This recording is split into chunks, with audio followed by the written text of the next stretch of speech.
조심하시고요. 날씨가 더워지니까 굉장히 피곤하시죠? 평소에는 안 그랬는데, 제가 토요일날, 일요일날 군산 아들의 집에 지금 갔다 왔는데, 갔다 와서 오다가 좀 여독이 있나 봐요. 그래서 그냥 애들 집에 가서 여행 가는 것처럼 푹 쉬었다 오는 게 아니라 또 손자를 또 하고 놀다 보니까 피로가 좀 안 풀리네요. 어저께도 쉬지도 못했으니까. 그래서 이제 날씨가 변화가 더워졌기 때문에 아마 그런 것 같이 생각이 드는데, 코로나도 요즘에 계속 60명대가 나오고 있는데, 좀 걱정스럽긴 합니다. 걱정스럽긴 하지만은, 어차피 우리가 이거를 좀 안고 가야 될 것 같기 때문에, 마냥 그냥 일상을 포기할 수는 없는 거죠. 그래서 학자들도 아마 이 9월달쯤에 다시 제2변성기가 오고, 이 6월달에 굉장히 많았다고 그러더라고요. 그래서 한 3년 몇 년 이렇게 얘기를 하는데, 근데 미래학자들이 예상한 걸 보면은 2020년대부터 이렇게 나오는데 엄청나게 많은 피해를 입고 마치고 하고 있습니다. 오늘은 이제 9번째인데요. 이제 부처님이 성불하고 나서 한 20년 이후에 20년 이후에 우리가 아름다운 교단 행복한 삶인데, 부처님의 제자들과 교단의 번성 요거에 대해서 얘기를 하겠습니다. 근데 우리가 알다시피 부처님의 제자들이 늘 그렇게 다 훌륭했거나 그런 건 아닙니다. 우리가 10대 제자들 얘기를 하지만은 10대 제자들은 그래도 굉장히 존경할 만한 분인데요. 그렇지 않고 부처님을 배반하고 또 외도로 가서 부처님을 헐뜯은 그런 사람들도 많이 있습니다. 그래서 이런 것들이 우리 초기 버전에 가면 암경이나 직가에 가면 가감없이 다 나와요. 그래서 인간적인 면을 우리가 볼 수가 있는데, 우리가 대승경전에서는 그런 걸 볼 수가 없죠. 그래서 부처님의 생애를 보통 한 20년과 요게 이제 25년을 봅니다. 그래서 전반기하고 후반기로 보는데, 이 전반기에는 부처님을 시봉했던 사람들이 여러 사람들이 있었어요. 여러 사람들이 있었고, 후반기에는 20년 되던 해부터 25년 동안은, 앞으로 25년 동안은 안한다가 부처님을 시봉하게 됩니다. 시봉하게 되는데, 대체적으로 20년까지는 부처님이 여러 군데를 돌아다니면서 전법 활동을 하고, 전법 활동을 했던 그런 시기라고 한다면요. 요때는 나이가 20년, 30, 55 정도가 되죠. 55 정도면 연세도 있고 그래가지고, 전법보다는 기원정사에서 머무시면서 당신의 사상을 정리하는 그런 단계라고 볼 수 있어요. 그래서 대체적으로 이때 시작을 했던 아난다가 부처님을 지근거리에서 모시면서 부처님의 모든 말씀을 다 기억해서 나중에 결집을 할 때 경전을 만들었던 그런 단계가 됩니다. 그래서 우리가 경전에 보면요, 여시아문이라는 말 항상 시작이 되죠. 그래서 모든 경전은 이렇게 시작이 됩니다. 여시아문 해가지고 여시아문 이렇게 시작이 돼가지고 신수봉행으로 끝나요. 우리 금강경도 보면 여시아문 이렇게 일시불제 사위성 기수국고도원 이렇게 시작을 해가지고 맨 나중에 신수봉행으로 끝납니다. 그래서 이렇게 이와 같이 내가 들었다. 이와 같이 내가 들었다. 누가 들은 겁니까 이게? 이게 아난이죠. 아난이 들은. 그거는 자기 생각이 아니라 부처님의 말씀이다. 부처님의 말씀을 나는 옮기는 데 불과하다는 얘기죠. 이렇게 보세요. 그냥 신수봉행이니까 이제 믿고 받아서 받도록 행하였다. 요 한자가 마지막에 나옵니다. 그러니까 부처님이 이렇게 쭉 설법을 하시면은 이거를 내가 믿고 받아들여서 실천하는 거. 그러니까 반드시 우리가 이제 그쪽에 신수봉행에서 부처님의 가르침을 실천하는 게 중요한 겁니다. 그래서 우리가 이제 전법을 할 때, 우리가 전법 또는 포교라고 얘기를 하는데, 전법할 때, 포교할 때 어떻게 해야 되느냐? 부처님의 말씀을 가감없이 전해주는 것이 전법의 기초입니다. 첫 번째 요소. 그래서 우리가 이제 보통 스님들이 법문을 하시거나 할 때 법문이라는 게 뭐냐면요, 부처님의 가르침을 통해서 신도들을, 중생들을 법의 문합까지 이제 이끌어주는 게 법문이죠. 그래서 여기 사실은 우리가 이제 법문을 할 때 부처님의 말씀과 상관없는 말을 하면 법문이 아닙니다. 거기에 내성급에 들어가면 안 된다는 얘기죠. 그래서 어떤 사람들은 여시아문이라는 말을 이렇게 내가 들었다, 또는 내가 이렇게 들었다, 이렇게 번역을 하는데, 제가 이제 어떤 책을 보니까 이제 그 번역이 잘못됐다. 내가 들었다가 아니라 이렇게 나에게 들렸다, 이렇게 얘기, 올바른 번역이라고 주장한 사람들 책도 봤어요. 그러니까 이거는 우리가 보통 내가 들었다라고 하는 그런 그 얘기는 내가 주관적으로 들었다는 얘기지만, 이와 같이 나에게 들렸다, 이렇게 해석이 가능하다고 그래요. 그래서 이와 같이 나에게 들렸다 하면은 부처님의 법 가르침을 가감없이 중생들에게 전해주는 것이다. 그래서 제가 이제 가끔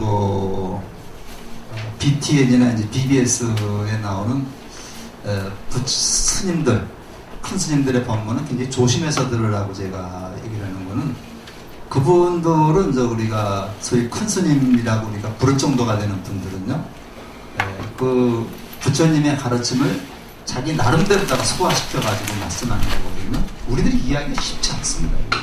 그래서 우리가 이제 실상법문이라고 그래서 이제 이렇게 얘기하시는 분들이 많이 있는데, 이런 거는 굉장히 우리가 그 안에서 부처님이 하신 핵심을 뽑아낼 수 있어야 되거든요. 그래서 사실은 그런 법문은 어느 정도 우리가 불교가 좀 익숙한 불교 공부를 한 분들이 들어야 되는 것이고, 지난번에 우리 김경직 교수 말씀하셨지만 사교입선이라고 하는 말, 사교입선이라는 말은 교를 버리고 선을 취하라는 얘기가 아니라, 교를 다 내가 습득을 해서 버릴 때가 됐을 때 버리라는 얘기. 그러면 우리가 성철 스님이 책 읽지 말라고 저렇게 계속 말씀하셨다 그러는데요. 그 말씀 맞습니다. 맞는데 성철 스님은 누구보다도 책을 많이 읽으십니다. 그러니까 책을 많이 읽으시는데 거기에 끄달리지 말라는 얘기죠. 끄달리지 말고 우리가 이제 배를 타고서 강을 건넜으면 배는 버려야 되는 거죠. 그래서 성철 스님도 백일법문에서 84,000 법문, 부처님의 84,000 법문은 방편에 불과한 것이다. 방편에 불과한 것이다. 거기에 얽매이면 안 된다고 말씀하셨는데, 그거는 성철 스님 같은 분이 그렇게 말씀하실 수 있는 거죠. 우리가 그렇게 하면 안 되는 거죠. 그래서 우리는 사실은 불교 공부를 더 열심히 해서 그 불교 알량한 지식에 끄달리지 말고 요걸 지혜로 발전시켜야 되는 것이다. 그런 생각을 하면서 오늘은 이제 한번 이 부분을 좀 살펴보도록 하겠습니다. 교재는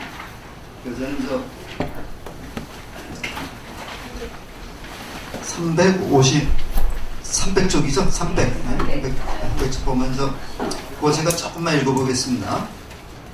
부처님의 곁에는 가사와 바루를 불어들이고 찬물과 더운 물을 준비하는 제자가 늘 있었다. 그 임무를 실천한 첫 번째 시자는 가장 먼저 깨달은 것은 안냐따 꽃나냐였다. 근데 안냐따 꽃냐따는 부처님보다 나이가 많습니다. 이후 안냐따 꽃나따는 고향 도나바뚜에서 교화를 펼쳤고, 그의 제자 가운데 가장 뛰어난 이가 여동생 만따니의 아들 뿜나, 이거 보통 우리가 부르나라고 얘기를 합니다.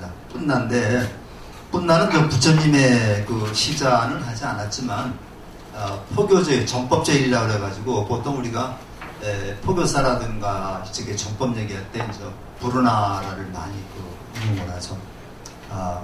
사리푸타가 그의 소문을 듣고 직접 찾아가 대할 만큼 뿜나는 명석하고 설법에 뛰어난 비구였다. 그가 연락한 스승 안나따 꽃나따를 대신해서 부처님을 시봉했다. 그 후 삭과적 왕자 출신 나가사발라 또는 꼬살라 쭉 하면서 이짜난갈라, 그 다음에 나깃따, 그 다음에 스나까따, 그 다음에 사리푸타의 동생인 쭌다, 그 다음에 사갔다, 그 다음에 그 라다, 이렇게 많은 사람들이 특히 부처님을 시봉을 했습니다. 시봉을 했다가 이제 부처님이 이제 나이가 한 55세 되시고 그러니까 이제 나를 지근거리에서 이렇게 좀 보좌 할 사람이 필요하다 이렇게 말씀하셨던 거죠. 요 얘기는 무슨 얘기냐면요. 부처님이 이제 자기 사상을 한번 정리하겠다라고 하는 그런 의도로 다 받아들여질 수 있습니다. 쭉 나가면 수나, 그 다음 페이지 보면 수나 까따가 나오고, 그 다음에 메기아가 나오고 그러는데, 그 다음 페이지 보세요. 302쪽에 보면은 굉장히 좋은 말씀입니다, 이게. 맨 첫째 줄 보면, 메기아, 진리의 길을 가고 그 열매를 따도록 나를 차례차례 성숙시켜줄 5가지 법이 있다. 이걸 우리가 꼭 기억하고 실천해야 될 그런 말씀이다. 이거는 매기약에게만 한 말씀은 아니라 우리 부자들한테 던지는 부처님의 화두라고 생각을 하면 됩니다. 첫째, 훌륭한 벗을 가까이 해야 한다. 이 훌륭한 벗을 우리는 선우라고 해요. 선우 또는 선지식이라고 그러는데, 선우 또는 선지식이라고 그러는데, 한 번은 안한다가 부처님한테 여쭈었어요. 부처님 훌륭한 선지식 선우는 제 인생의 반 정도 되지 않겠습니까? 그렇게 얘기를 하니까 부처님 말씀이 아니다. 선우는 내 인생의 전부다. 이렇게 말씀을 하셨습니다. 그래서 우리가 항상 나에게 도움이 될 수 있는 사람, 나에게 도움이 될 수 있는 사람을 사귀어야 된다. 근데 나에게 도움이 될 수 있는 사람은 선우라고 얘기를 하고 나를 나쁜 길로 이끌어가는 사람은 악우라고 얘기하는데요. 우리 공자님 말씀에 논어에 보면 3인 행이면 필요하사원이라는 말이죠. 세 사람이 길을 같이 가면 그 중에는 반드시 내 스승이 있다고 얘기를 했는데 사실은 악우도 내 스승이 될 수 있는 겁니다. 내 스승이 될 수 있어서 우리가 꼭 착하고 나에게 올바른 길만 일러주는 사람이 스승이 아니라 나도 나에게 해를 주고 나를 피해를 입히는 사람도 내 스승이 될 수 있습니다. 그런 사람을 통해서 내가 갈 길을 바로 잡을 수 있는 거죠. 그래서 우리가 이제 그런 것도 좀 생각을 해봐서 우리가 모든 사람이 내 스승이다. 그런데 특히 그 중에서도 우리에게 올바른 길을 알려주는 그런 분이 더 중요하겠죠. 그래서 우리가 이제 보통 친구 도반이라는 말 써요. 저는 이 말을 굉장히 좋아하는데, 도반이라는 말을 쓰는데, 길을 같이 가는 사람, 인생의 길을 같이 가는 사람을 도반이라고 하고 이런 사람들을 반려자라고 얘기를 하죠. 그래서 우리가 부부지간은 가장 좋은 선우가 아니겠느냐. 우리가 토닥토닥 싸우기도 하지만 결과적으로 그렇게 하면서 정도 들고 사는 겁니다. 둘째는 계율을 온전히 지켜야 하는데 지계라고 얘기를 하는데요.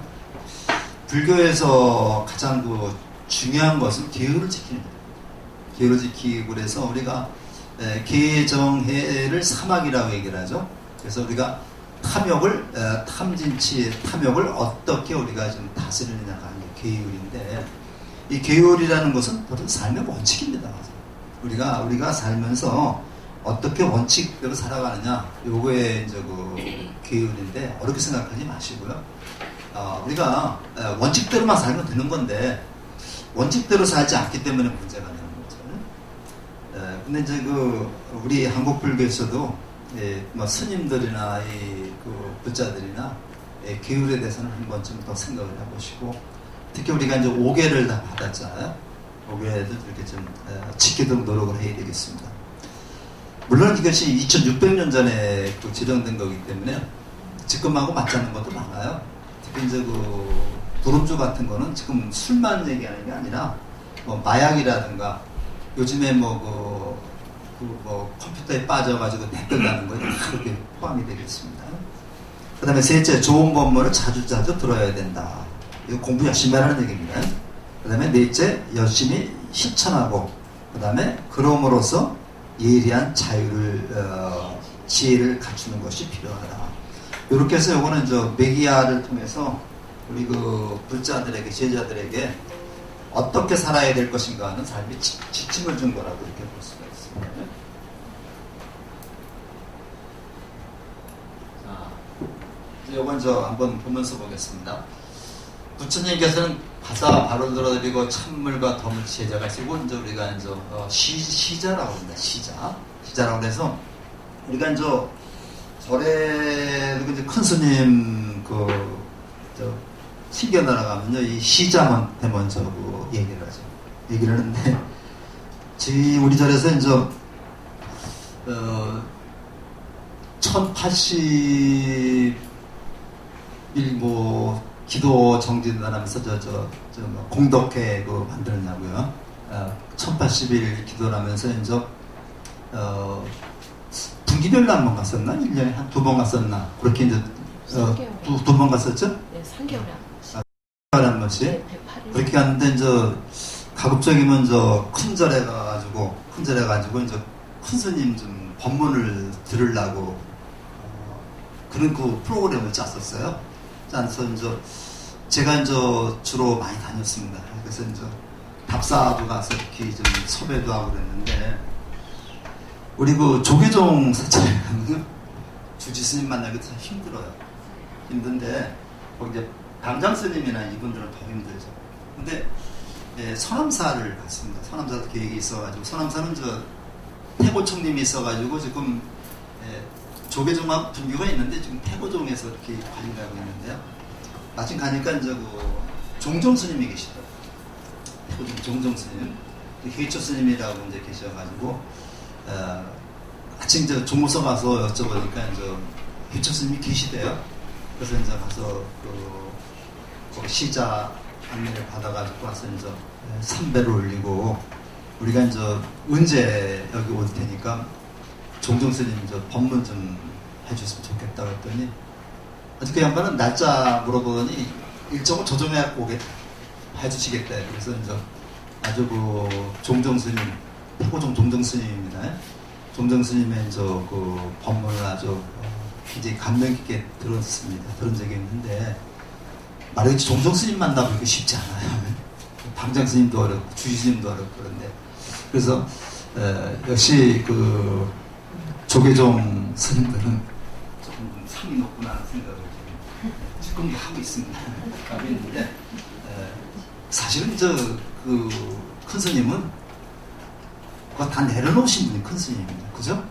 우리가 큰 스님 하는데, 우리가 큰 스님이라고 불러줄 때 그분이 큰 스님은 모든 걸 다 내려놓으시고 친구들하고 같이 하나가 되는 그런 스님입니다. 큰 스님입니다. 그래서 우리가 그런 점도 좀 생각을 해보시고요. 그래서 우리 석주 스님 같은 그런 돌아가셨지만, 강석주 스님 같은 분은 아주 어린 애들한테도 항상 존대를 말을 해가면서 이렇게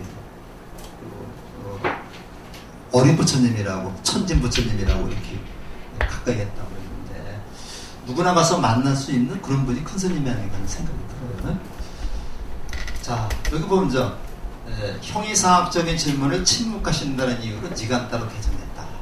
이건 그 자인학교죠. 자인학교인데, 이 형이사학적인 질문이라는 게 14무기라고 나오죠. 그래서 열애는 존재하느냐 안 하느냐, 죽어서 어디로 가느냐, 이런 것들이 형이사학적인 질문인데, 부처님은 이런 질문에 대해서 대답을 하지 않았어요. 그걸 무기라고 합니다. 무기라고 해가지고, 이런 것은 우리가 깨달음에 도움이 되지 않는다 대답을 하지 않았는데, 부처님의 경전 중에서 전경이라고 하는 그 경전이 있어요. 독화살의 비유. 독화살의 비유를 이제 전경이라는 경전이 있는데, 거기에 보면 이제 그 독화살을 맞은 사람이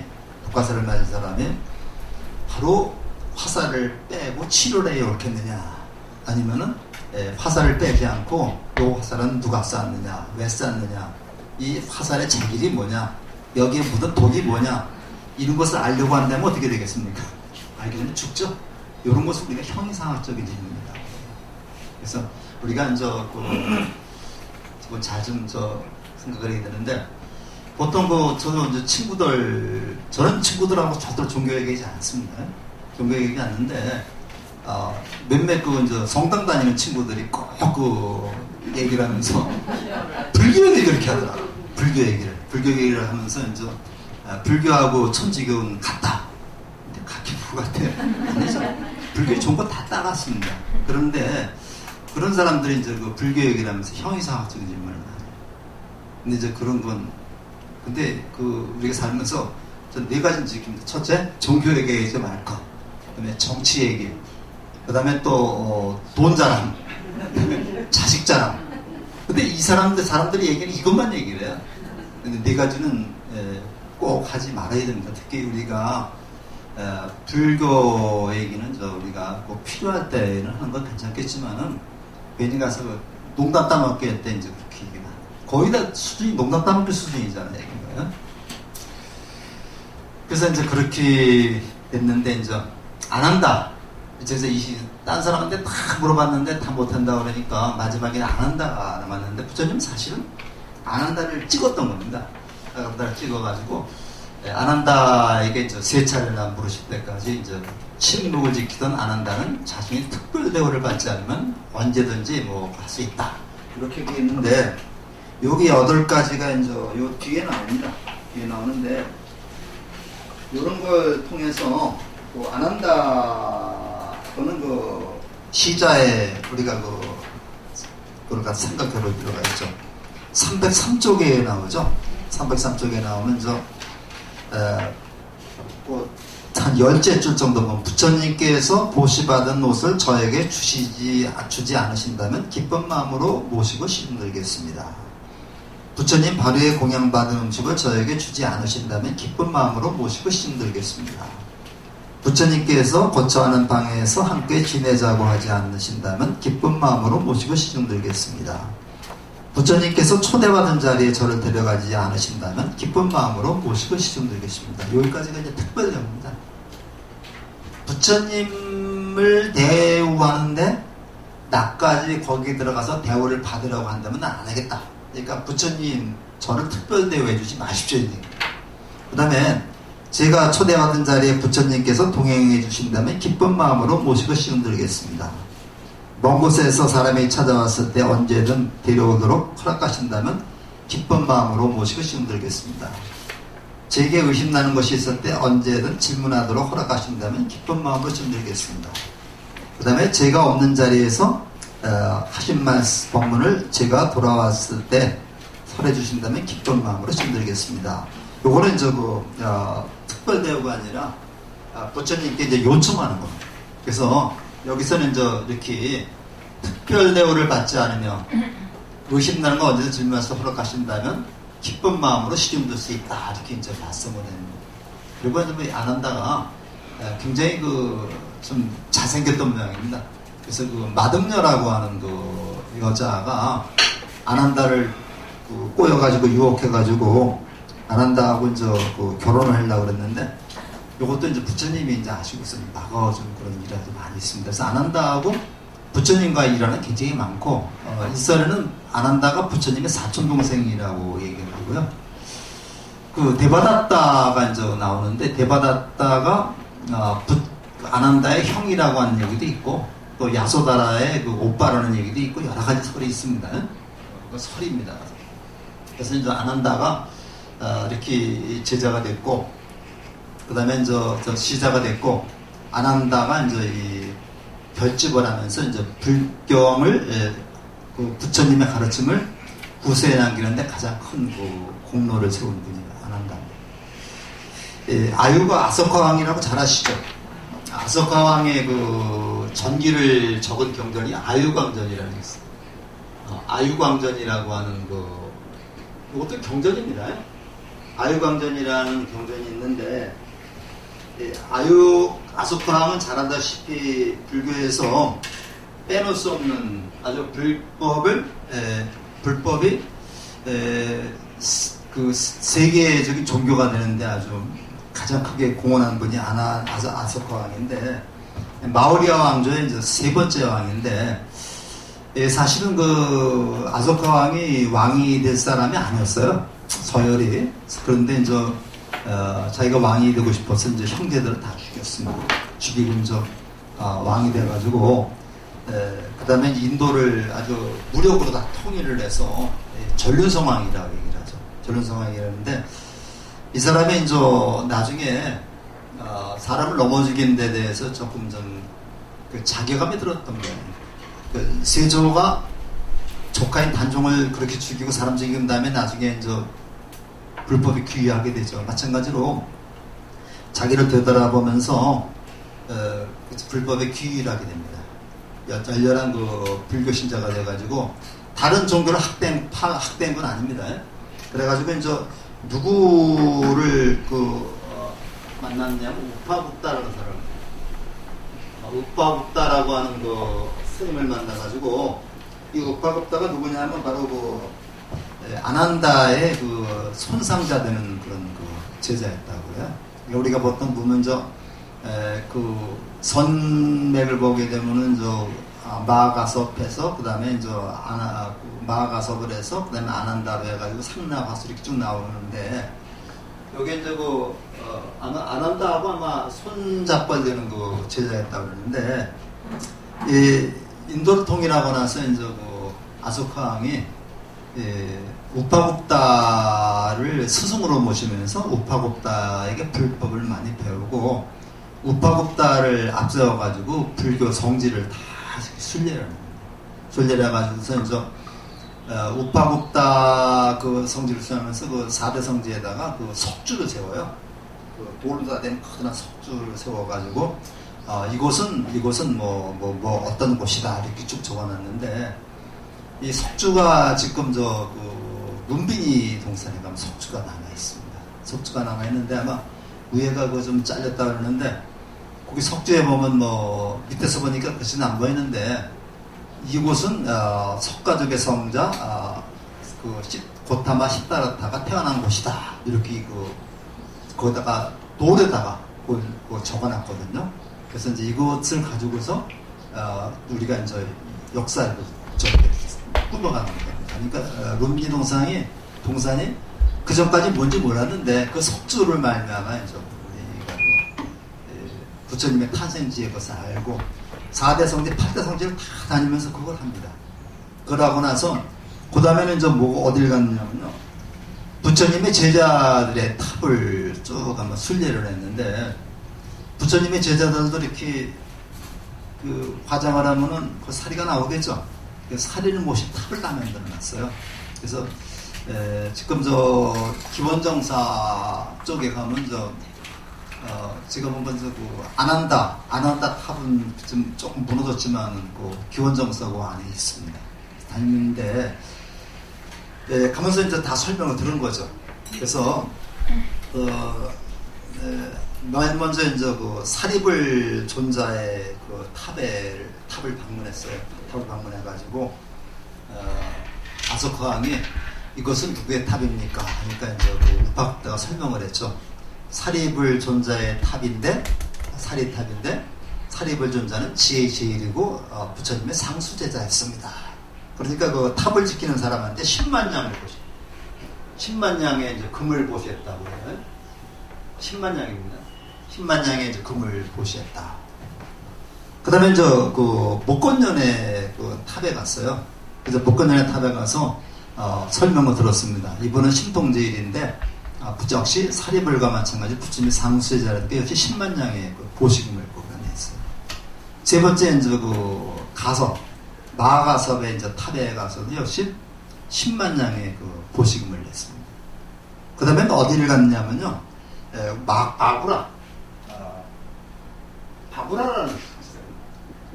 이 바구라라는 제자는요, 요거 경전에 그 법화경이나 이 경전 보면 나와요.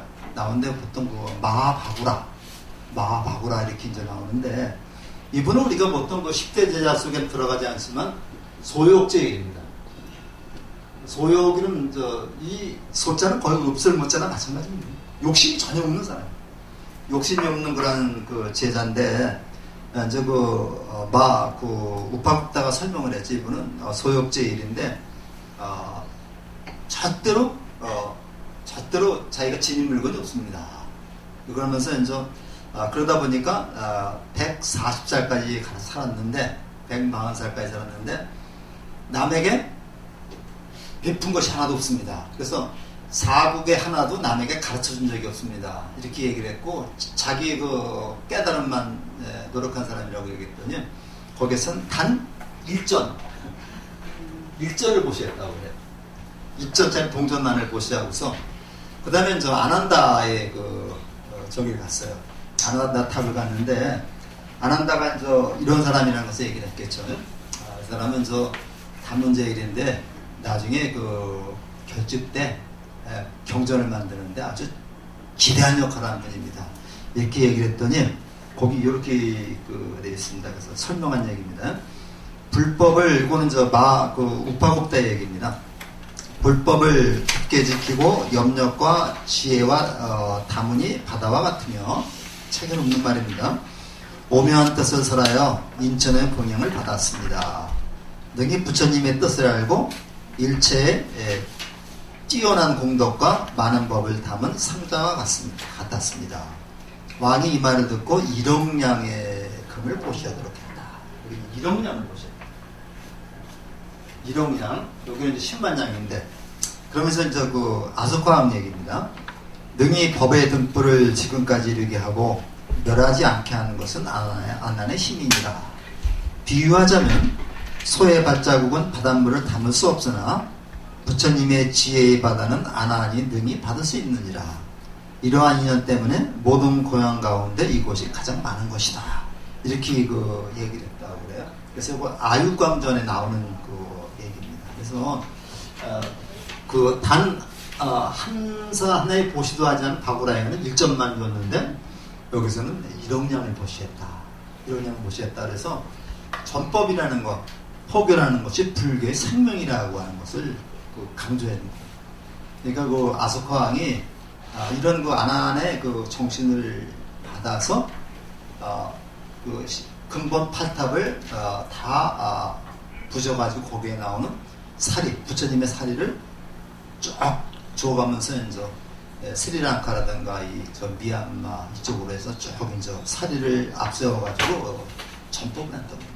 그래서 우리나라에도 자장률사가 백과의 사비를 가져다가 지금 5군데 나눠놓고 있죠.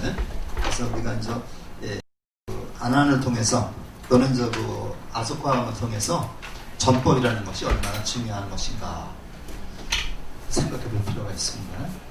그래서 아까 요거 나왔습니다. 좋은 것을 가까이 하는 거, 그 다음에 계를 지키는 거, 법문을 잘 읽는 거, 그 다음에 열심히 노력하는 거, 예리한 지혜를 갖추는 거에서, 제가 아까 좋은 법 가까이에서 나쁜 친구도 우리에게 스승이 될 수 있다 그랬는데, 이걸 우리가 역행보살이라고 그래요. 우리가 역행보살이라는 말을 쓰는데,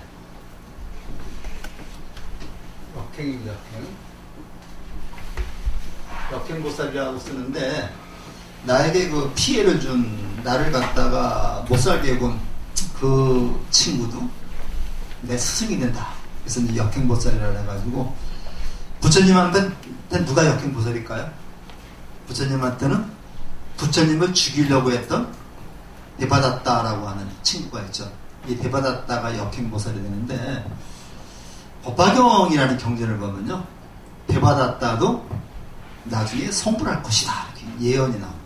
수기를 줘요. 대바다타도 성불할 것이다. 이렇게 수기를 주고,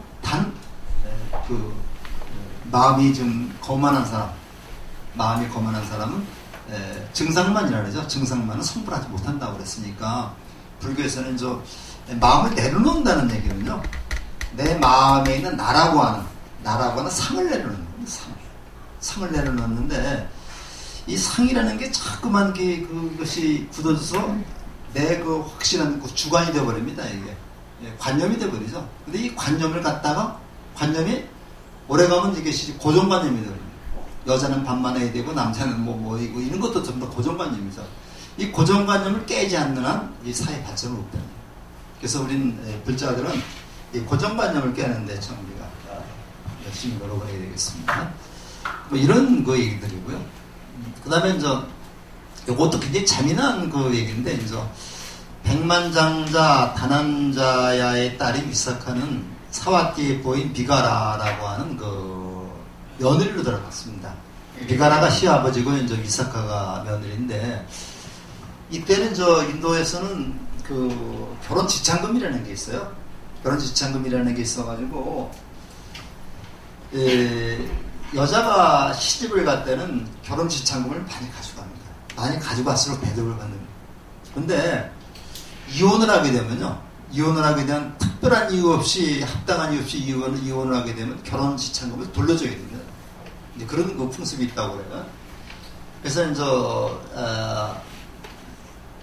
같은 게 생겼다. 위사카는 지간타 나체 수행자들의 그 교도고, 그 다음에 그 위사카는 미가라가 지간타교 자이나교 나체 수행자들의 그 교도고, 미가라는 위사카는 부처님 제자였었습니다. 근데 한 번은 그 지간타가 그 아버지가 시아버지가 지간타 수행자들을 갖다 집으로 초청을 했습니다. 초청을 해서 위사카 보고 나와서 인사하라고 그러니까 물을 딱 여니까 전부 다 벌거벗고 있는 거예요. 남들 벌거벗고 있는 겁니다. 그러니까 나가지 않고 예배를 안 했어요. 그러니까 시아버지가 너 그럼 쓰겠냐? 시아버지 망신 줘도 이렇게 망신 줄 수 있느냐? 그래서 며느리를 내쫓으려고 했어요. 내쫓으려고 하니까 뭐가 있어요? 그러니까 시아버지가 며느리가 시아버지 보고 우리 시아버지는 묵은 것만 잘못했다 이런 얘기를 했던 모양입니다. 그러니까 내쫓으려고 하니까 저기 줘야 되잖아요. 결혼 지참금 돌려줘야 되잖아요. 그래서 재판이 걸렸습니다. 재판이 걸렸는데 이런 이유로 며느리를 내줄 수는 없다. 이렇게 얘기를 해서 판결이 나와가지고 그 지참금 물어줘야 되니까 그래서 데리고 사는데 한 번은 이렇게 얘기를 했던 겁니다. 그러니까 이렇게 얘기를 하니까 이게 무슨 얘기냐면 시아버지는 전생에 지은 공덕만 가지고 먹고 산다. 새로운 그 공덕을 지으려고 하지 않는다. 이런 얘기입니다. 여기 나오는 것이. 그래가지고 이렇게 얘기를 해가지고 묵은 것이나 썩은 것 배설의 뜻도 있었다. 그래서 결국 이혼을 하지 않고 이거 얘기죠. 시아버님이 현재 누리는 복록은 과거에 지은 공덕의 결과입니다. 과거는 지금 맛있는 음식을 드시지만 새롭게 복덕을 쌓아가지 않으시기 때문에 묵은 것만 잡수신다고 하신 것입니다. 이렇게 얘기를 했습니다. 그래서 위사카가 이겨가지고 요구를 들어주니까 위사카가 시아버지 보고 부처님과 스님들을 초청하게 해달라. 그러니까 어쩔 수 없이 초청을 했던 겁니다.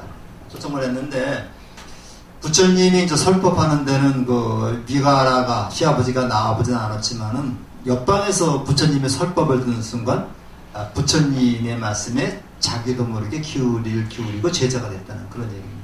그래서 미가라가 뭐라고 얘기했느냐면요. 부처님께서 허락하시면 저는 목숨이 닿는 날까지 우바사가 되겠다 얘기를 하고, 며느리에게는 이렇게 진리 안에서 새롭게 태어나게 한 너는 나의 어머니다. 진리 안에서 새롭게 태어나게 한 너는 나의 어머니다 이렇게 얘기를 했는데, 새롭게 태어났다는 얘기 무슨 얘기입니까? 이것은 그 옛날에 그 니간타 종교에서 세상을 쫓겨봤던 그러한 데서 새로운 안목을 갖출 수 있는 그런 사람도 태어났다는 얘기죠. 이걸 우리는 그래서 부활이라고 말해요. 부활. 그걸 부활이라고 말하는데,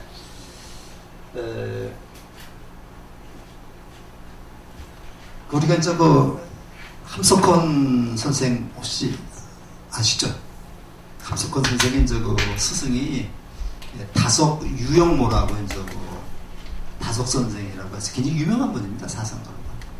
그분이 이제 교회 열심히 나가다가 아마 한 20대, 20대인가 이제 교회를 안 나가면서 저희 그 퀘이커 교도라고 그래가지고 이제 성경을 새롭게 해석하는 그런 분인데, 그분이 이제 부활이라는 것을 해석을 했어요. 해석을 보면은 그거는 제나와 얼라로 나눕니다. 그러면 제나와 얼라로 나눠가지고, 요 얼라는 영적인 나입니다.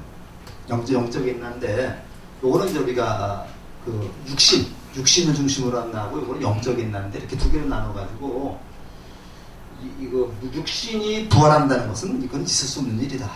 그러면서 이제 성경의 그런 얘기를 자꾸 따져가면서 이제 도마복음이라는 게 또 있어요. 따져가면서 예수가 육신이 부활한 게 아니다. 육신이 부활한 게 아니고 영적으로 부활한 것이다.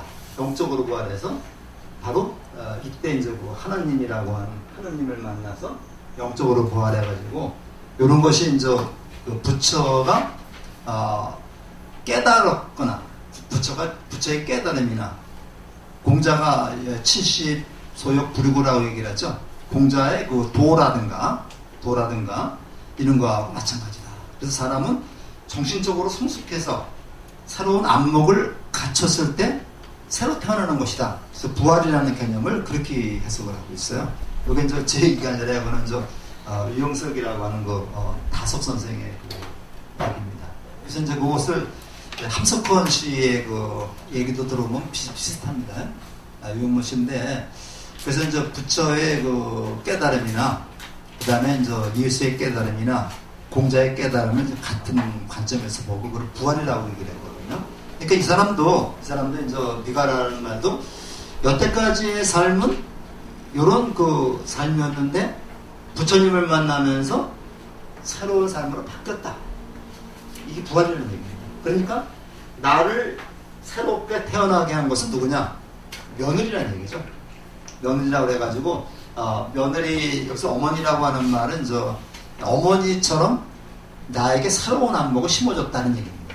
그래서 우리가 보통 미사카를 미가라 어머니 녹자모라고 이렇게, 미가라가 아마 사슴하고 관련이 있었던 모양이죠. 녹자모라고 얘기를 했고, 이 미사카가 만들어서 부처님한테 드린 사원을 녹자모 강당이라고 하고, 정식 명칭은 동원정사입니다. 그래서 동원정사, 녹자모 강당이라고 하는데, 인도에 가면 기원정사, 중림정사 다음으로 이렇게 유명한 정사가 동원정사입니다. 지금도 터가 있는데, 이 동원정사에서 유명한 비구니 스님이 여기서 마하파자 파티가 여기서 출가했다고 그래요. 그래서 지금도 가면 인도에 가면 동원정사는 아주 중요한 코스 중에 하나가 됩니다. 녹자방당이라고 불러가지고 부처님이 여기에 이제 계시면서 굉장히 많이 설법을 하시는 그런 됩니다. 그래서 이제 진리 어머니 위사카 얘기가 나옵니다. 그래서 그러니까 녹자모강당 쭉 생각하면 되시는데, 여기에 이제 나오는 교재도 있습니다만은, 이렇게 부처님 앞에서 8가지 소원을 얘기를 하죠. 그래서 사와띠에 머무는 동안, 이건 사와띠는 사위성입니다. 사위성인데, 사와띠에 머무는 모든 비구들께 우계입을 가사를 보시하겠습니다. 그 다음에 사와띠를 찾는 모든 스님들에게 첫 번째 공양을 올리겠습니다. 사와띠를 떠나는 모든 스님들에게 마지막 공양을 올리겠습니다. 이 첫 번째 공양하고 마지막 공양이 굉장히 중요한 공양이라고 해요. 그 다음에 사와띠에서 병을 앓는 스님들의 공양을 못 올리겠다. 사와띠의 병을 간호하는 스님들의 공양을 못 올리겠다. 사와띠에서 병을 앓는 스님들의 약을 못 올리겠다. 사와띠에서 머무는 스님들에게 아침마다 죽을 올리겠다. 사와띠에 머무는 모든 비구인들에게 복욕 가사를 보시하겠다. 전부 다 뭡니까, 이건? 전부 다 보시죠. 보시인데, 이 보시라는 거는, 우리가, 그 대가를 바라지 않는 걸 보시라고 그래요.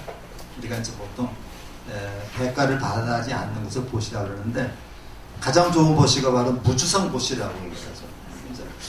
이게, 글자를 한번 잘 좀 보시면요. 무주성 보시거든요. 이 주자가 이 머무를 주자입니다. 항상. 머무를 주자. 뭐가 머물러 있느냐? 이 상이라는 말이 이제 무엇을 했다라고 하는 집착을 우리가 보통 상이라고. 그러니까 이제 아상, 인상, 중생상, 수사상 할 때 나라고 하는 것이 내가 잘났다라고 하는 그런 것에 대한 집착 이런 것을 얘기합니다. 그래서 어떤 것에 대한 그 집착을 우리가 상이라고 말하기 때문에 아주 내가 누구를 도와줬다라고 하는 집착이 남아있지 않는 것. 그죠? 그렇게 이해가 가죠? 내가 누구를 도와줬다라고 하는 그러한 생각이, 그러한 마음이 전혀 남아있지 않는 그러한 보시를 무주성 보시라고. 그렇게 무주성 보시라고 하는데, 이 집착이라는 게 이게 상이 집착인데, 요게 이제 요렇게 가면요. 요 마음 심자로 우리가 가게 되면 이게 이제 개념화되는 겁니다. 이걸 이제 개념화라고 해요. 그래서 요 상이라고 하는 거는 머릿속에 어렴풋이 그런 생각이 남아있는 게 상인데, 이게 상인데, 요게 완전히 굳어져 버린 거. 내가 무엇을 했다는 그러한 것이 어떤 개념으로 내 머릿속에 남아있는 것을 이런 개념 또는 관념이라고. 관념 또는 관념이라고 하는데, 그러니까 내 생각이 뿌리 깊게 뿌리를 뻗은 거죠. 내 머릿속에 뿌리를 뻗은 게 관념이고, 요것이 더 굳어진 것을 우리 고정관념이다. 고정관념이라는데, 이 고정관념이 딱 내 머릿속에 박혀 있으면은 다른 것이 들어올 틈이 없습니다. 그렇기 때문에 우리가 머리를 배운다, 마음을 배운다는 것은 고정관념을 깨뜨려 버리라는 얘기죠.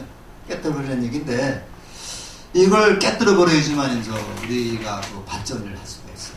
그러니까 나라고 하는 이 여기를 이렇게 딱 울타리가 쳐져 있는 겁니다. 울타리가 쳐져 있는데, 이거를 깨뜨려 버리지 않으면 다른 걸 받아들일 수가 없다는 거죠. 예를 들어서 우리가 이제 달걀을 보면요. 달걀을 우리가 이렇게 껍데기가 딱 그렇게 껍데기가 이렇게 감싸고 있는데, 그 달걀을 깨뜨리지 않으면은 병아리가 나올 수가 없는 거죠. 달걀을 깨뜨리는 병아리가 나올 수 있는데, 이게 이제 달걀이 이렇게 있으면요. 달걀이 이렇게 있으면은 여기에 닭이 병아리가 이제 여린 부리를 가지고 요걸 나오려고 딱 그래요. 요걸 우리가 이제 줄이라고 해요. 요걸 줄이라고 그러죠. 근데 이때 이제 어미닭이 꼭 여기를 딱 찍어주는 겁니다. 여기 찍어주면 안 되겠죠. 어미닭이 딱 찍어주면 이게 닭이 깨져서 병아리가 나오게 되는 거예요. 이거 탁이라고 해요. 이거 주탁입니다. 그래서 우리가 이제 공부를 할 적에도 우리 스스로가 요거를 깨고 나오려고 노력을 하고, 그 다음에 천지 스승이나 친구가 여기를 딱 찍어서 알게 해주는 걸 우리가 줄탁이라고 합니다. 이것이 같이 이루어져야 되는 거죠. 그래서 줄탁동시라는 말을 쓰는데, 어떤 사람은 이거 졸탁이라고 해요. 졸자가 아니라 줄자입니다. 그래서 그거는 병아리가 나오려고 꽂아오는 거고, 요거는 스승이 딱 찍어주는 거. 요게 줄탁동시가 되어 있는데, 내가 공부할 때 이런 줄탁동시가 딱 돼야 돼요. 학생들이 또는 자녀가 뭘 물어봤을 때 핵심을 딱 찍어주면은 알았다고 되는 거죠. 그래서 요게 바로 공부고, 요게 바로 우리가 새롭게 거듭나는 일이 아닌가. 그래서 우리가 부활이라는 거를 새롭게 우리가 좀 생각을 해봐야 되지 않겠나 이런 생각을 좀 들어가지고 조금 길게 말씀을 드렸습니다. 그 다음에 승단을 위하란 있는데, 우바이들 굉장히 많이 나옵니다. 쫄라 수바다는 시댁 식구들은 모두 승가에 귀의시켰다. 다난자니는 남편의 구박과 살해 위험에도 굴하지 않고 귀의했다. 숫비아는 그 주관애들 자리에 처했다. 쭉 나오는데 중에서 잠깐 숫비아에게만 잠깐 하고서 좀 쉬겠습니다. 숫비아라고 하는 요건 그 비구니가 아니라 이제 우바이죠, 우바인데 한 번은 숫비아가 이제 이렇게 시봉하는 스님들이 스님이 설사를 하고 있었어요. 설사를 하는데 좋은 게 있는데 설사병에 걸렸는데 숫비아가 이제 얘기를 듣고서 다 진찰을 해보니까 고기를 먹으면 난대. 설사를 하고 있는데 고기를 먹으면 낫는다. 이렇게 이제 진찰이 나왔어요. 그래서 이제 숫비아가 자기 하인을 시켜가지고 나가서 고기를 좀 잡아라. 그렇게 얘기를 했더니 마침 그날은 고기를 잡는 날이 아니었다고 그래요. 그래서 고기를 구할 수가 없었습니다. 없으니까 숫비아가 이제 자기 허벅지 살을 베어가지고 그 스님한테 음식을 만들어서 이제 공양을 드렸더니 그 음식을 낳고 병이 났습니다. 났는데 물론 그 스님은 그것이 숫비아의 저긴지 그건 모르겠습니다. 그럼 알았는지 그건 모르겠지만은 어쨌든 간에 숫비아의 허벅지 살을 먹고서 났어요. 그러니까 이제 숫비아의 남편이 굉장히 자랑스럽거든요. 자랑스러워가지고 부처님한테 가서 그것을 얘기를 했어요. 우리 집 사람이 이렇게 해서 사람의 살을 가서 허벅지 살을 해서 먹였더니 스님이 낫더라. 이렇게 이제 얘기를 했더니 그 부처님이 그 스님을 불렀습니다. 불러가지고 내가 이렇게 숫비아의 이렇게 허벅지 살을 먹고 났다는 게 사실이냐? 했더니 사실입니다. 그 얘기를 하니까 내가 어떻게 아무리 목숨이 중요하지만 사람의 고기를 먹고서 날 수가 있나, 먹을 수가 있느냐 하고서 제자를 야단을 쳤습니다. 그러고 나서 제자들을 모이게 해가지고 제자들이 먹어서는 안 될 고기를 이렇게 몇 개 얘기한 게 있어요. 근데 인도나 남박 불교에서는 고기 먹죠? 고기 먹는 거 이렇게 꺼리지 않습니다. 근데 이제 먹어서는 안 되는 고기를 몇 가지 얘기를 했는데 부처님 말씀입니다. 첫째가 이제 사랑고기는 먹어서 안 된다. 그다음에 코끼리하고 말고기는 이거는 코끼리나 말이 왕을 상징한다 그래서 이건 먹어서는 안 된다 그랬어요. 그다음에 개나 뱀고기, 개고기하고 뱀고기가 개가 나옵니다. 개하고 뱀고기인데 요거는 혐오스러운 동물이다. 개도 혐오스러운 동물로 봤단 말이죠. 혐오스러운 동물이기 때문에 개나 뱀고기 먹어서는 안 된다. 그 다음에 사자 고기를 먹으면 산에서 이렇게 생활을 하기 때문에 이게 냄새가 난다고 그래요. 그래서 사자나 호랑이나 표범이나 곰이나 늑대 이런 것들은 산에서 그렇게 사는 동물들인데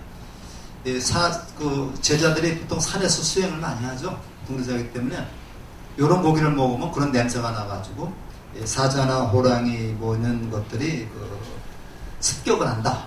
그래서 그런 고기 먹지 말라 그래가지고 부처님 당시에 이제 먹어서는 안 되는 고기가 이제 사람 고기, 코끼리 고기, 말고기, 그다음에 개고기, 뱀고기, 그다음에 사자, 호랑이, 표범, 곰, 늑대 이런 것들은 먹지 말라고 이렇게 하는 게 경전에 나옵니다. 그리고 이런 고기를 먹게 되면 악업을 짓게 되는 것이다.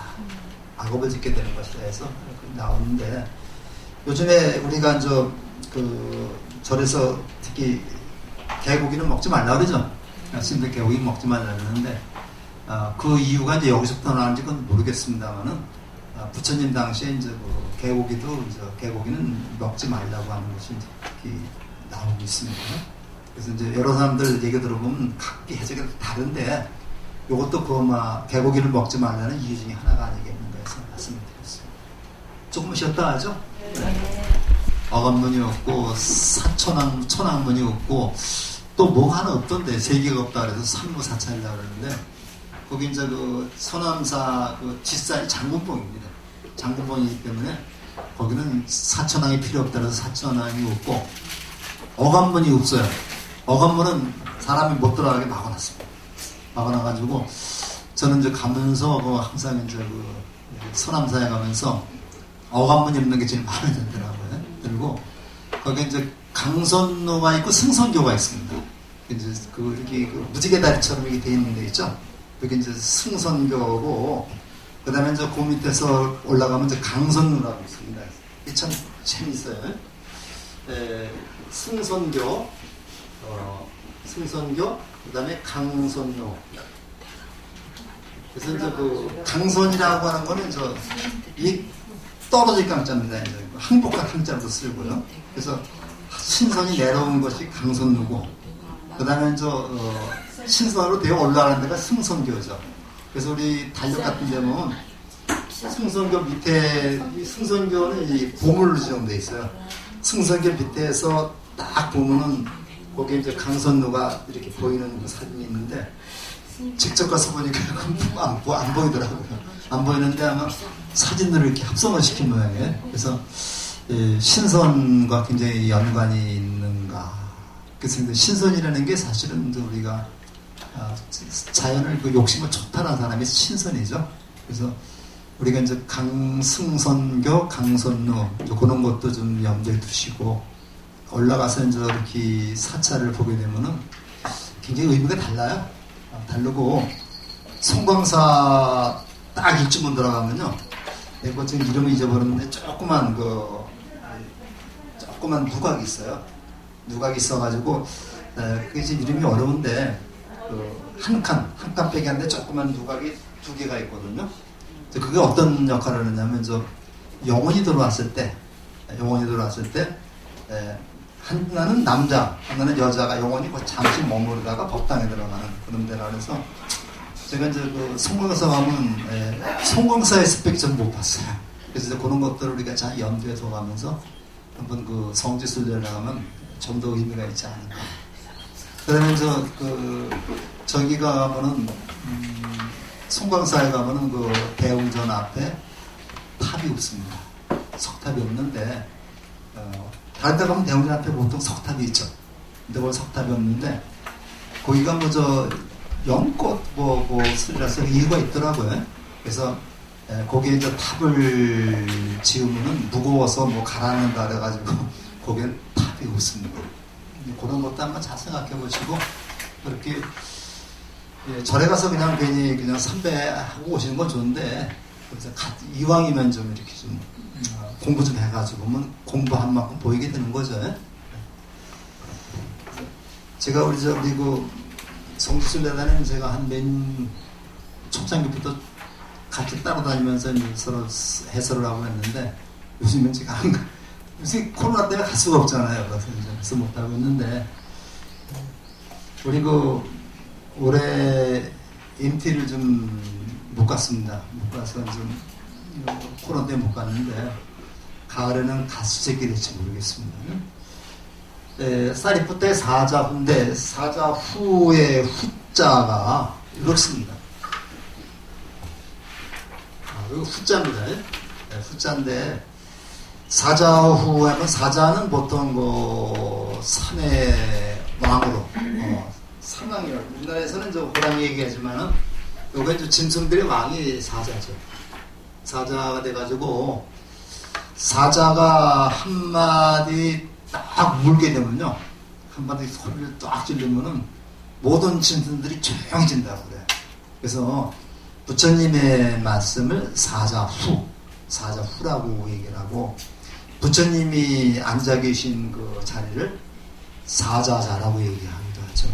그래서 이제 부처님의 그 말씀은 사자인데, 사리푸트는 사실 부처님 버금가는 사람입니다. 그래서 부처님이 이제 설법하시다가 피곤하면 이제 사리푸트에게 시키고, 사리푸트를 굉장히 믿고 의지했었는데, 나중에 사리푸트하고 목건년이 부처님보다 먼저 돌아갔죠. 먼저 돌아갔기 때문에 부처님 말년에 이제 세 가지 아주 슬픈 일이 세 가지 있었습니다. 세 가지 있었는데 첫 번째가 이제 사리푸타와 모갈라나 목건년의 죽음.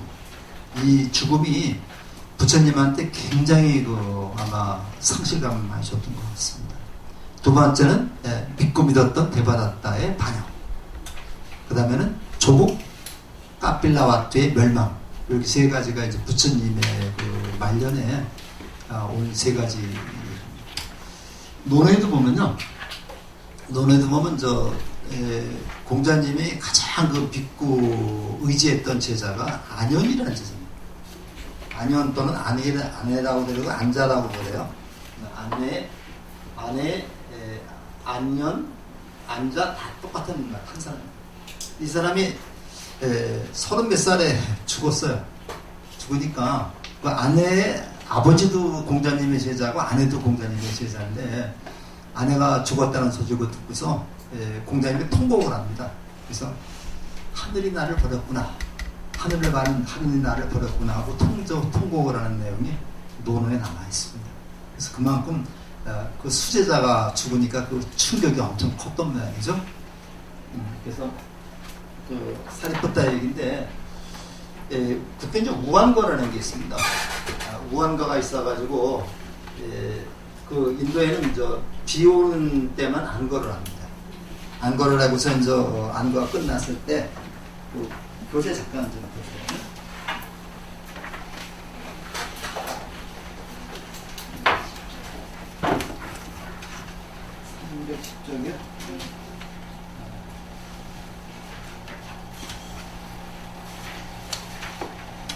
자, 그게 310쪽에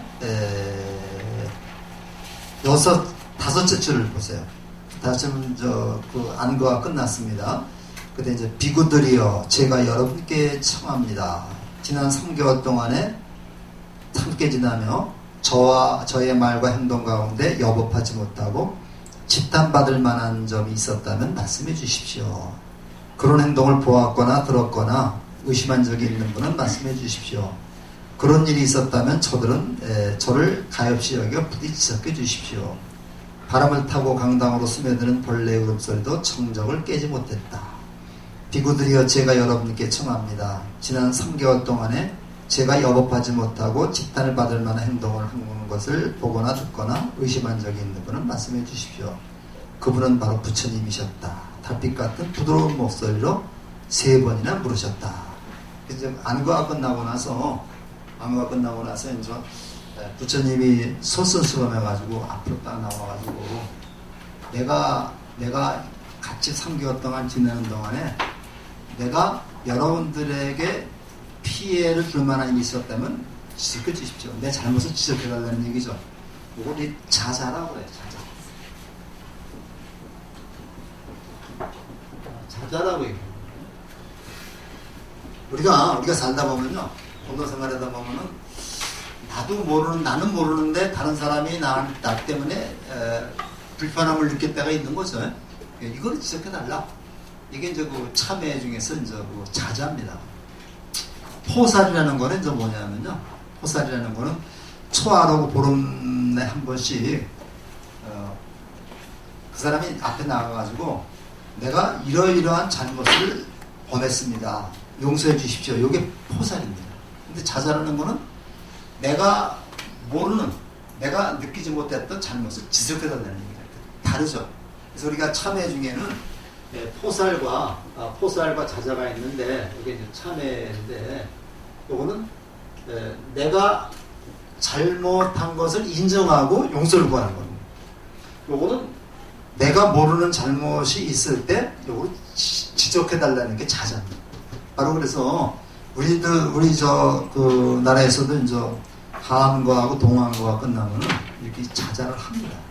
자자를 하면서 이제 이게 나는 모르는데 다른 사람이 그 나 때문에 피해 입은 게 많이 있었겠죠.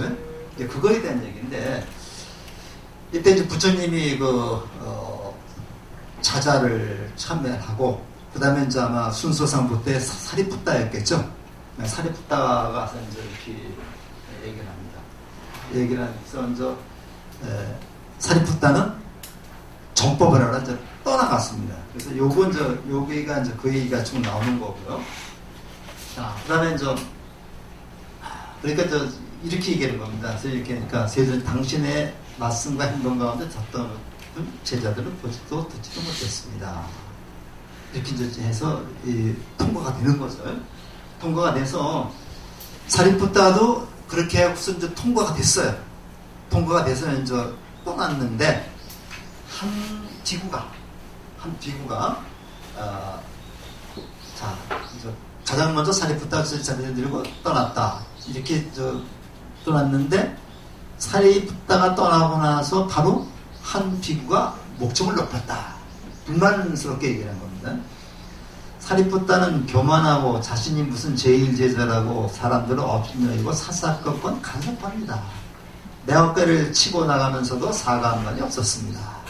그러니까 아무래도 사리푸타가 부처님을 대신해서 이렇게 지도를 하다 보면은 좀 이렇게 충고도 하고 그랬겠죠. 이것이 뭐 이해가 가죠. 부처님한테는 감히 뭐라고 못하고 안 맞는 게 사리푸타한테 이제 이렇게 얘기를 하면서 급하게 가다 보니까 아마 어깨를 이렇게 치고 갔던 모양입니다. 치고 가니까 어깨를 치고 가면서도 사과 한마디 없었다. 이렇게 얘기를 하니까 부처님이 당장에 이제 다 소집을 합니다. 당장에. 그래서 부처님께서는 즉시 사리푸타를 포함하여 사와띠에 안거한 모든 비구를 한 사람도 빠짐없이 모이게 하셨다. 그래서 이제 사리푸타가 갔으니까 사람을 보내가지고 야, 다 불러들여라 하고서 사와띠에 있는 제자들을 다 불러들인 겁니다. 다 불러들여서 이 시시비비를 가려야 되잖아요. 그래서 이제 사리푸타가 이제 부처님한테 와서 영문도 모르고 와서 부처님한테 사죄를 하니까 제가 이렇게 잘못했다면 부처님 사과드린다니까 부처님이 나한테 사과할 게 아니라 저 친구한테 사과해라. 그러니까 이제 그 친구한테 이제 쭉 얘기를 했는데 이 얘기가 굉장히 감명 깊은 얘기입니다. 그래서 우리가 이제 여기 보시면요, 여기 보시면 저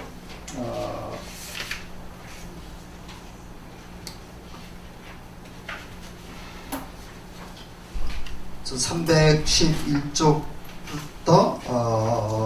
310도 쭉 나오는데 핵심이 이제 여기 나오죠. 314쪽을 좀 보세요.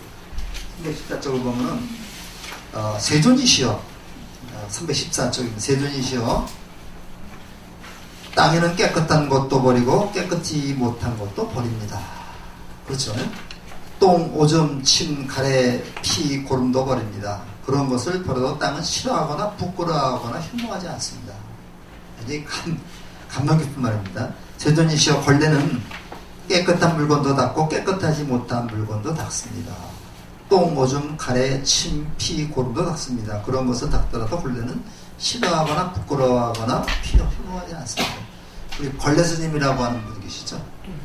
중강 스님이라고 걸레 스님이라고 하시는데, 이 걸레라는 개념은 이런 개념으로 보면 굉장히 좀 멋진 개념이죠.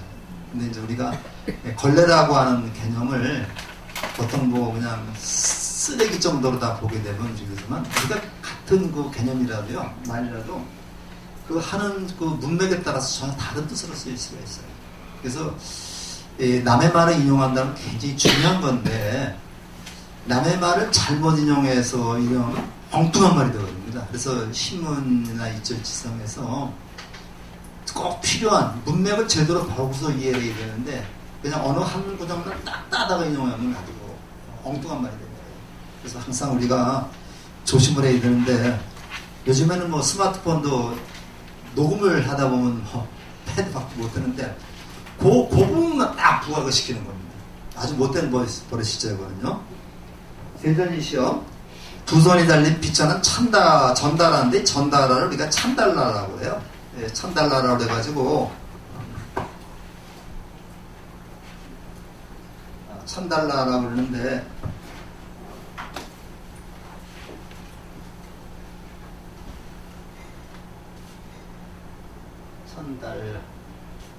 천달라라고 그러는데요.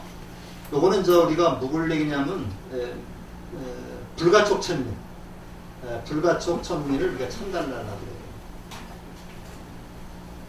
요거는 사성계급에도 들지 못하는 그런 천미입니다. 그러니까 그 접촉을 해서는 안 되는 그런 천민이죠. 그러니까 요거는 우리 그 백정만도 못한, 우리식으로 백정만도 못한 그런 천민이 바로 불가촉 천민인데, 그 중에서는 비천한 천다라는 모든 이들에게 고개를 숙입니다. 녹말을 걸치고 깨어진 발을 든 천다라는 먹다 남은 음식을 주는 이들에게도 고개를 숙입니다. 감히 머리를 들 생각조차 하지 않습니다. 수모를 견딜 줄 아는 천다라는 이 마을 저 마을로 떠돌면서 누구에게도 느끼지 않습니다. 세존이시여, 두 뿔이 달린 황소는 네 거리 한가운데서도 사람을 들이받지 않습니다. 뿔이 잘리고 잘 기다려진 황소는 참을성이 많아 이 거리 저 거리 돈 잃어도 누구에게도 해를 끼치지 않습니다. 세존이시여, 제 마음은 돼지와 같고 걸레와 같고 천다라와 같고 뿔이 달린 황소와 같이 갖다 맺힘도 원함도 없고 성냄도 없고 다툼도 없습니다. 이렇게 당신으로 인해 눈뜬 진리 안에서 전을 싸우며 자유롭게 논일 뿐입니다. 그러니까 저는 뭐라는 거예요? 저는 그렇지 않습니다. 이렇게 얘기한 거죠. 얘기하는데 요 말씀이 굉장히 비유도 잘 들어가면서 아주 당당하게 조리 있게 이렇게 말씀한 거죠. 그러니까 이제 결과적으로 이렇게 대중 앞에서 이렇게 사리푸타가 사자오를 하니까 그 사리푸타를 갖다가 욕한 그 비구는 거짓이 드러난 거죠. 그래서 이겁니다. 세존이 제 마음은 돼지와 같고 걸레와 같고 전다라와 같고 뿔이 잘린 황소와 같아서 매천도 없고 원함도 없고 선도 없고 다툼도 없습니다. 이걸 이해하기 위해서는 그 앞에 그걸 이해를 해야 됩니다. 이렇게 당신들의 눈뜬 진리 안에서 선을 쌓으며 자유롭게 논일 뿐입니다. 몸과 마음, 입과 마음의 움직임이 한순간도 좀 못지않은 사리푸타였다. 사리푸타를 빛나는 비구는 창백한 얼굴로 참여하였다. 그래서 자기가 이제 이렇게 생각합니다. 제가 질투와 교만이 앞서서 청정한 사리푸타를 모함하고 비방했습니다. 그러니까 이제 만찬에 밝혀진 거죠. 그래서 이제 사리푸타는 자기 입장을 이렇게 얘기를 했고, 사리푸타를 비난한 비구는 다시 사리푸타 앞에서 참회를 했습니다. 이렇게 함으로써 어떻게 되는 거예요? 우리가 이제 그런 말을 많이 쓰죠. 비가 온 뒤 땅이 굳어진다. 이렇게 쓰는데, 이런 것을 겪으면서 부처님의 교단이 더 단단해지는 겁니다. 그래서 우리가 보통 위기가 곧 기회라고 얘기를 하죠. 위기가 기회라고 그러는데, 우리가 어려움을 자꾸만 겪으면서 다져지면 그 사람이 더 큰일을 할 수 있어요. 옛날에 간혹 지금도 거의 볼 수 없습니다만, 그 전에 간혹 자살하는 친구들 보면 아주 수재로 다 이렇게 해서 서울대학을 나와가지고 이렇게 취직을 했는데, 아주 좋은데 취직을 했는데, 거기에서 어떤 어려움이 있으니까 그걸 견디지 못해가지고 한가물에 뛰어든 친구들이 옛날에 한 몇 명 있었는데, 그렇게 온상에서 이렇게 쭉 가는 것보다는 들꽃처럼, 잡초처럼 바람을 맞으면서 비바람을 맞으면서 그런 게 더 가치 있는 더 성공이 될 수 있습니다. 그러니까 실패를 경험한 성공이 더 가치 있는 성공이지, 실패를 경험하지 못한 성공은 그냥 이거는 진짜 성공한 거라고 부르기 어렵다는 얘기죠. 그래서 우리가 사리푸타의 사자에서 뭘 했느냐면요, 이렇게 됐기 때문에 교단이 더 단단하고 발전할 수 있었다. 그래서 우리가 우리 절이나 어떤 사회나 마찬가지입니다. 다양성이라는 게 있죠. 다양성에서 이 의견도 있고 저 의견도 나고 고도 의견이 나올 수 있어요. 이 나오는 거를 잘 조화시키는 게 바로 지도자의 임무라고 생각이 됩니다. 그러니까 지도자가 한마디 딱 해가지고 두말 없이 따라오는 그런 지도자는 바람직한 지도자가 아닙니다. 그래서 여기서는 카리스마라는 말을 쓰지 않죠. 카리스마 있는 지도자, 나를 따르라 해서 오는 그 사회가 아니고, 요즘은 같이 협의해가면서 같이 이끌어가는 그런 사회가 돼야 된다. 그래서 우리가 알 수 있습니다. 자, 그런 지혜롭고 청명했으며 입적했을 때 모르는 사립부터가 입적했을 때 이렇게 말씀했다. 그는 지혜롭고 청명했으며 재주도 많았다. 그런 욕심이 적어 만족할 줄 알았으며 늘 용감했다. 비구들이여 사립부터라 이런 여re는 가지가 부러진 고목과 같구나. 가지가 부러진 고목과 같구나 해서 이 정도로 이제 우리가 부처님이 사립부다에게 의지했다. 공자님이 이제 아내에게 의지했다. 그것을 알 수 있습니다. 여러분들도 이제 그 살다 보면은 아주 그 아랫사람이지만 뭐 아들이 있는데 아들이 뭐 몇 살 둘이 있다. 그 중에서도 특히 더 의지하고 싶은 아들이 또 있는 거고 나도 마찬가지죠.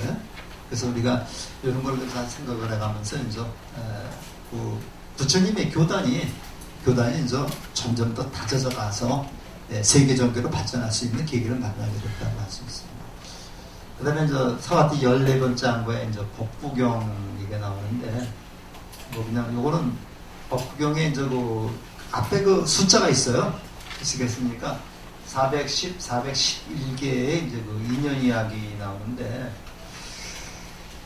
그래서 이제 법구경이라 해서 이제 이렇게 그 개성만 적어놓은 게 있죠. 개성만 적어놓은 게 있는데, 이 법구 비경이라고 해가지고 이제 그 개성이 나오게 된 그 연유를 갖다 쭉 적어놓은 게 있어요. 그래서 저는 저 고려원에서 나온 그 거해 스님이라고, 나온 지가 좀 오래됩니다. 거해 스님이 이제 그 편집한 법구경이라는 책을 가지고 있는데, 지금도 있습니다. 있는데 두께가 이 정도 되는 게 이제 2권입니다. 상하원으로 되어 있는데, 거기 가면 그 법구경의 그 개성이 나오게 된 연유를 갖다 쭉 같이 그 적어놓은 내용이 있어요. 그래서 그걸 보면 410, 411개의 인연 이야기가 나오는데 이제 그런 얘기들이 이제 있습니다. 그러니까 한번 좀 한번 소개를 한번 해주려고 생각을 하고 있는데, 요거는 이제 지금 안 하고요. 그 다음에 이제 아라한에게 물어봤다 쭉 이런 것들이 쭉 나옵니다. 그 다음에 이제 까빌라바트에서 15번째 이야기 법구경의 인연 이야기가 또 나와요. 인연 이야기 나오는데, 이것도 이제 법구경을 보게 되면 이게 조그만 책 말고요. 그걸 보면 그러한 그 개성이 나오게 된 연유를 쭉 그렇게 적어놓은 게 있습니다. 그 다음에 장인 숫바인데, 이 부처님의 그 장인이 입장에서 본다면은 부처님이 굉장히 나쁜 사위였겠죠. 그죠?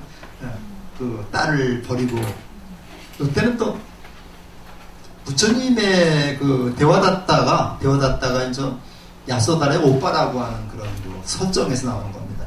또 이제 아들이 이제 이 부처님 말미암아 망가지고, 딸은 평생 과부로 있었고, 그러니까 이제 숫바가 되게 싫어했다 그래서 이런 그 얘기가 또 있습니다. 그리고 사리푸타의 어머니가 부처님을 이렇게 싫어했다고 해요.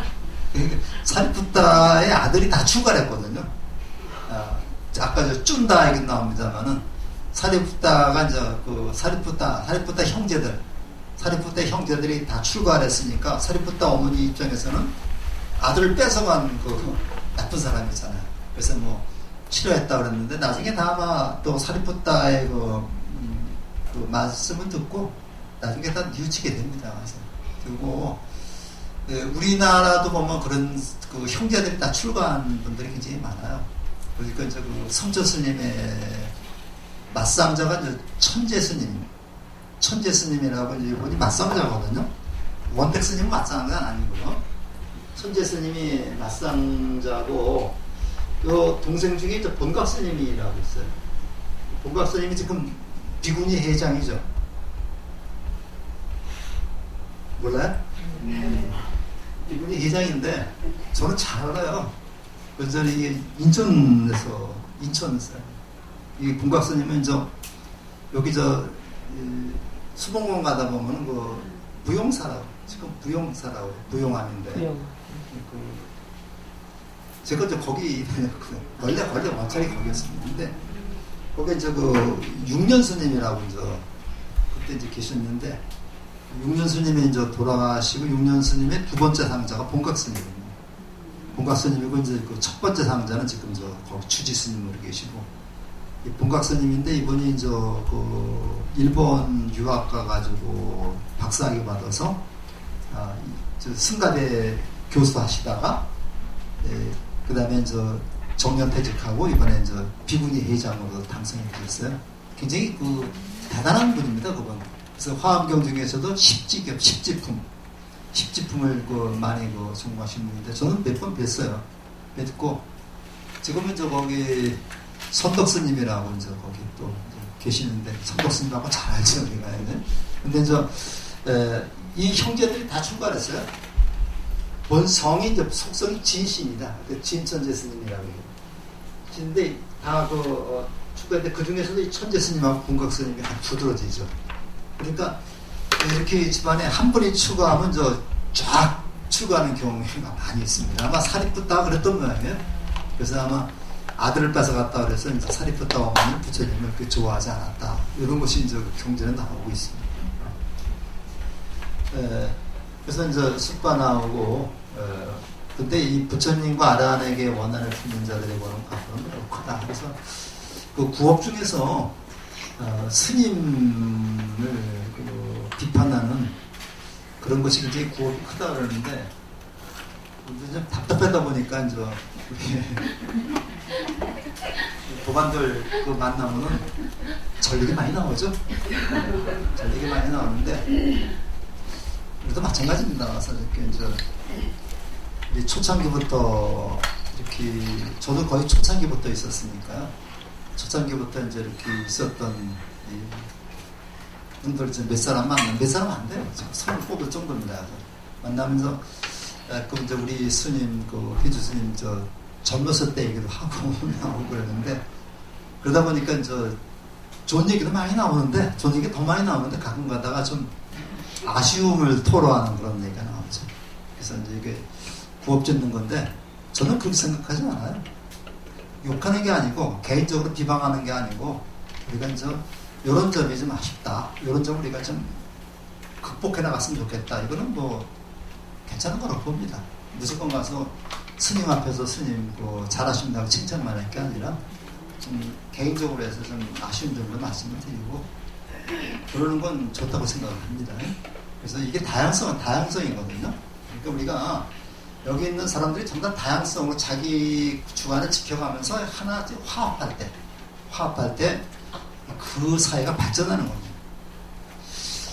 가장 좋은 쌀밥이 어떤 쌀밥이냐면요, 그 밥을 하나하나가 탱글탱글 하면서 전체적으로 조화가 이루어진 밥이 참 좋은 밥이지, 이게 그냥 밥풀은 그냥 다 뭉둥그러져가지고 그냥 된 밥은 좋은 밥이 아니죠. 그래서 우리가 우리 절을 또는 사회를 구성하는 한 사람 한 사람이 자기 직책을 충실히 수행하면서 이걸 하나로 묶는 그런 힘이 필요하지 않겠나, 그런 생각이 들어서, 이것이 이제 요즘에 가장 바람직한 CEO가 아닌가, 그런 생각을 해요. 전 그래서 우리 아들들하고 제가 얘기를 잘합니다.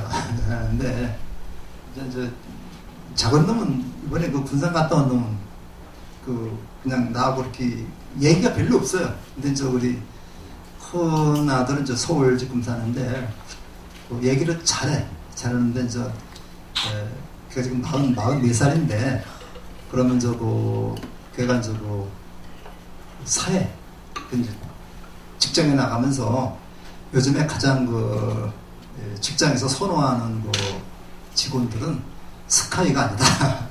스카이가 아니고, 그 일을 맡겼을 때 얼마나 그 일을 잘 수행하면서 직원들하고 같이 융합할 수 있느냐, 이런 사람을 구한대요. 그래서 자기들 그런 사람들을 좀 구해가지고 지금 좀 일을 시키고 싶다고 하는 얘기를 많이 하는데, 필요한 것 같습니다. 스카이 나와가지고 자기 혼자만 잘나서는 세상이 돌아가지 않죠. 세상은 우리가 부처님 인연법이라는 게 그렇습니다. 가서 이것이 있으므로 저것이 있고, 이것이 멸하고 저것이 멸한다는 것은 나 혼자만은 살 수 없는 거죠. 내가 다른 사람과 어떤 관계 속에서 그 사회를 바로 이끌어가느냐, 이런 점이 굉장히 중요한데, 우리 부자들이 이제 그런 점을 잘 알아가지고 이 사회를 가장 잘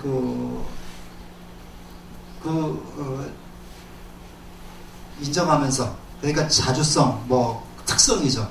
그것을 인정하면 자기 주관을 발표하면서도 화합할 수 있는 그런 인물이 필요하지 않겠나 생각을 해봅니다.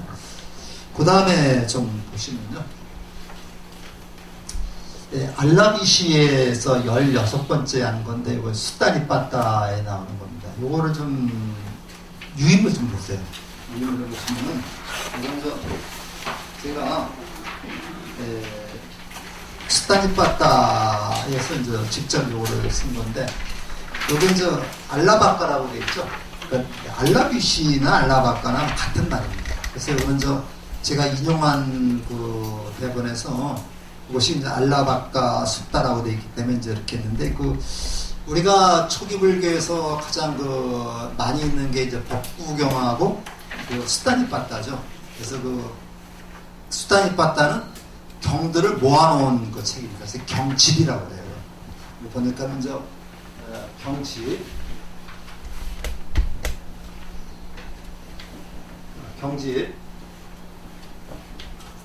이렇게 이제 이렇게 합니다.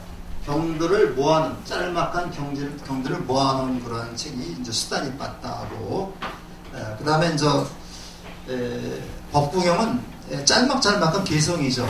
그래서 이 법구경을 이제 우리 원어는 담마빠따입니다. 담마빠따. 그래서 담마빠따하고 수다니 빠따가 이제 초기 불교 중에서도 가장 널리 읽혀지는 그런 개성인데, 요게 보면 같이 한번 제가 읽어보면서 보겠습니다. 어느 때 거룩한 스승께서는 알라비국 알라비카 아차의 처세에 머물고 계셨다. 그때 알라비카 야차는 스승께 와서 말했다. 이 야차라고 하는 걸 우리가 굉장히 부정적으로 보고 있는데요. 좀 지면이 남아가지고 뒤편에 뒤를 보세요. 뒤를 보시면은 야차가 나오죠. 야차가 이제 초자연적인 힘을 갖고 있는 귀신이며 불법을 수호한다 해서, 원래는 인도 브라만 교회에 나오는 신인데, 요거는 무조건 그냥 야차는 나쁜 악마가 아닙니다. 악마가 아니라, 요거는 보통 나쁜 짓으로 나쁜 짓을 많이 하는 귀신인데, 이 불교에 들어오면서 이제 북방 담원천왕의 부하가 되어가지고 8부 중에 하나가 됐다.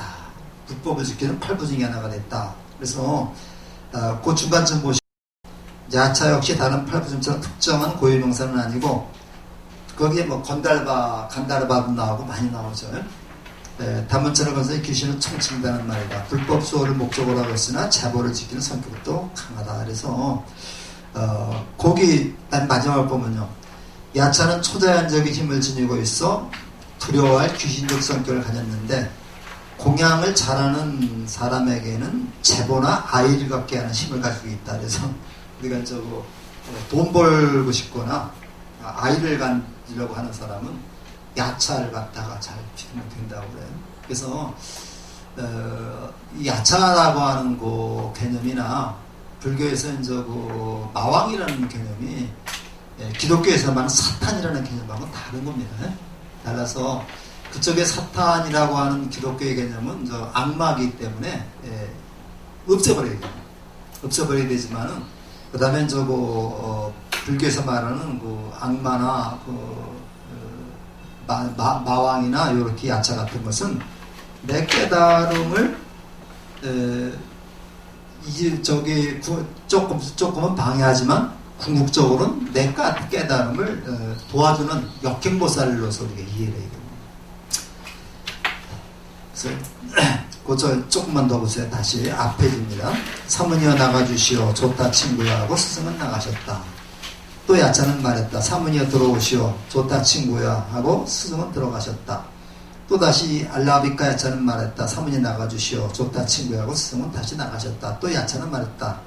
사모니아 들어오시오. 좋다 친구여. 스승은 또 들어가셨다. 세 번째 또 알라비카 야차는 스승에게 말했다. 사모니 나가주시오. 좋다 친구야 하고 스승은 나갔다. 또 야차는 말했다. 세 번입니다. 사모니아 들어오시오. 좋다 친구여. 스승은 들어갔다. 네 번째 알라비카 야차는 말했다. 사모니 나가주실 때 스승은 말했다. 나는 더 나가지 않겠다. 그대는 그대의 할 일을 하라. 사모니여, 제가 당신에게 묻겠습니다. 만일 당신이 제게 해답을 못한다면 당신의 마음을 산란케 하고 당신의 심장을 찢은 뒤 두 다리를 잡아 겐지스강 건너로 내던지겠소. 스승은 대답했다. 친구여, 신, 악마, 범사를 포함한 세계에서 그리고 삼은, 바람은, 신, 인간을 망라한 살아있는 것 중에서 내 마음을 산란케 하고 내 심장을 찢고 두 다리를 잡아 겐지스강 건너로 내던질 만한 자를 나는 아직 보지 못했다. 친구여, 그대가 물어보고 싶은 것이 있으면 무엇이든지 물어보아라. 알라베카야차는 스승에게 다음의 식으로 질문했다. 고단부터 잘 보시기 바랍니다. 이 세상에서 사람에게 으뜸가는 재산은 무엇입니까? 어떠한 선행이 암락을 가져옵니까? 참으로 맛 중에 가장 맛있는 것은 어떤 것입니까? 어떻게 사는 것이 최상의 생활입니까? 오늘 몇 가지 물었어요? 네 가지 물었나요? 그러니까 그 다음에 부처님이 답입니다. 이 세상에서 믿음이라는 것이 으뜸가는 재산이다. 그래서 인간의 으뜸가는 재화는 믿음이다. 이거 뭡니다. 믿음. 그 다음에 덕행이 두터우면 안락을 가져온다. 그래서 안락이라는 말은 행복이라는 말입니다. 행복을 가져오는 것은 법을 닦는 것이다. 법을 배우고 법대로 실천하는 것이 행복이다. 그러니까 이게 뭐예요? 원칙대로 사는 거야. 원칙대로 살아라. 잠깨 보지 말아라. 그 다음에 진실이 맛중에 마시며 진실이 맛중에 마시며 그러니까 가장 뛰어난 맛이 뭐냐? 진실 안에 사는 것이다. 진리다. 지혜롭게 사는 것이 최상의 생활이다. 지혜롭게 사는 건데 이 지혜를 갖다 우리가 통찰지라고 말합니다. 분별지하고 통찰지로 나누죠. 그래서 우리가 수시비비를 가리는 지식은 분별지라고 말하고 그 다음에 이제 우리가 지혜를 통찰지라고 말합니다. 그래서 으뜸가는 사람은 통찰지로 사는 사람이다. 그래서 요게 이제 알라와까하고 부처님의 그 가르침에서 요거 우리가 살아가는데 가장 으뜸되는 자와는 믿음이고 행복에 이르는 길은 법대로 사는 일이고 그 다음에 가장 뛰어난 맛은 진리를 알고 실천하는 일이고 으뜸가는 삶은 지혜롭게 사는 것이다. 이렇게 네 가지를 가르치고 있는 겁니다. 그래서 그 다음에는 이제 그러한 네 가지의 가르침에 대해서 부처님과 이제 요 야차간에 구체적인 얘기가 또 오가는 거죠. 근데 핵심은 이겁니다.